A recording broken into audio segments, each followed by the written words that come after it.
Le hameau, ça part d'une intention, on est quelques-uns au départ à être nés dans un XXe siècle qui nous avait tout promis, que ça allait bien se passer pour nous, qu'il allait suffire de faire des études et de choisir un métier. Et on a atterri adulte dans un XXIe siècle qui nous a donné tout le contraire. Et donc les valeurs du hameau à l'origine, c'est de dire comment on contribue nous à ce qu'un lieu comme ça émerge, mais dont l'intention soit d'essayer de chercher et d'explorer comment on peut faire différemment de ce qu'on fait depuis 200 ans après la révolution industrielle et qui manifestement a montré des très grandes limites, voire un danger immédiat qui se pointe.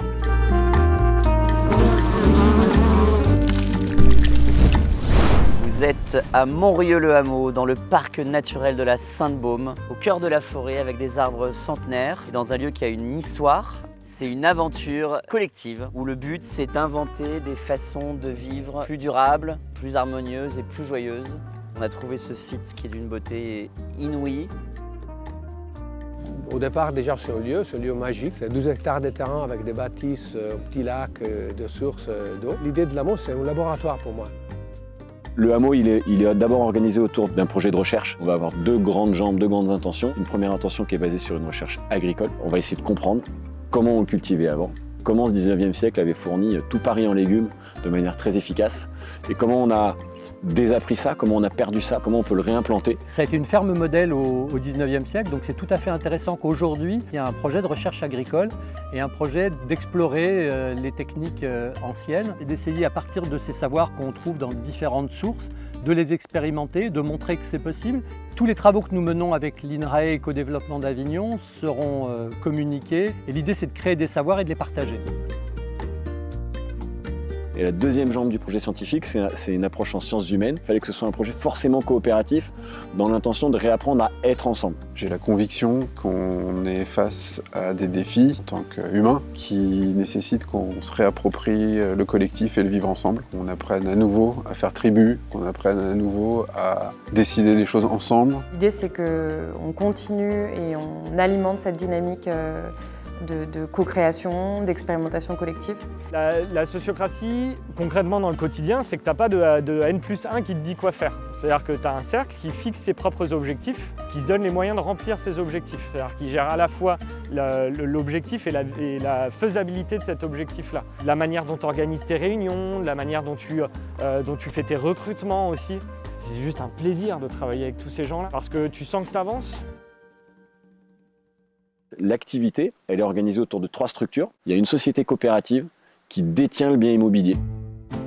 Le projet est dédié à son intention d'être un projet de l'économie sociale et solidaire. Et cette coopérative, elle va mettre le domaine à disposition de 2 autres structures. Une entreprise solidaire d'utilité sociale, qui va avoir une activité marchande. Donc il y a d'une part des activités hôtelières, restauration, séminaires. On va faire du tourisme, on va accueillir sur les vacances scolaires des touristes ici. On a une programmation socioculturelle, on fait des concerts, des festivals, on fait des résidences d'artistes. Alors l'enjeu du hameau, ça va être entre autres de ne pas se déconnecter de son territoire. Donc il y a cet enjeu, cette responsabilité d'inventer une nouvelle définition du tourisme à l'ère du changement climatique. C'est quoi un tourisme sobre et plus responsable ? Un projet qui est en pleine nature, de l'autre côté de la Sainte-Baume, et qui arrive à allier à la fois du social, de l'environnemental et puis de l'économique. Et à côté de cette structure, il y a une autre structure qui est une association qui, elle, va se nourrir premièrement des excédents de cette activité marchande qui est déployée par l'entreprise sociale, puis de dons, puis de subventions. L'ensemble du projet étant à but non lucratif puisqu'il a pris l'engagement de laisser tous ses excédents dans la structure quoi qu'il arrive. Donc on va faire du tourisme social. On va accueillir des familles qui partent en vacances gratuitement ici ou à des tarifs très bas. Ça touche énormément de gens dans la société parce qu'en fait c'est à la fois un village de vacances qui accueille des familles en cherchant la mixité. On va faire des séjours de répit, on va faire des séjours de reconstruction, on va faire des séjours de remobilisation. Donc d'insertion déjà des jeunes et plein d'activités au support des gens qui sont moins privilégiés que nous.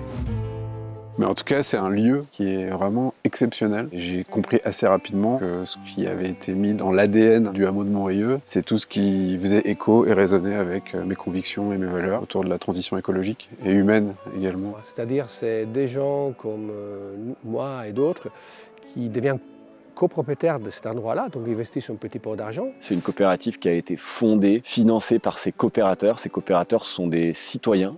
Donc nous, on s'appelle des COCOP. Les COCOP, c'est un peu un néologisme qu'on a inventé pour dire que c'est à la fois une copropriété et une coopérative. Et en plus, il y a quelque chose aussi pour soi-même, et je parle pour moi-même, c'est un lieu, encore une fois, où on peut se ressourcer, se reconnecter à la nature. Quelqu'un nous rejoint dans le hameau, Il achète une part de la coopérative qui le rend copropriétaire du bien immobilier et d'une certaine manière, il peut venir en jouir dans les interstices où il n'y a pas d'activité économique et sociale. J'ai un passé aussi dans la construction, réhabilitation, et du coup c'est sur ce volet-là que je vais participer à réhabiliter le hameau. Donc moi ce que je voudrais c'est pouvoir soutenir des projets qui tournent autour de l'alimentation. Ça peut être le sourcing, l'offre qu'on fait et la formation.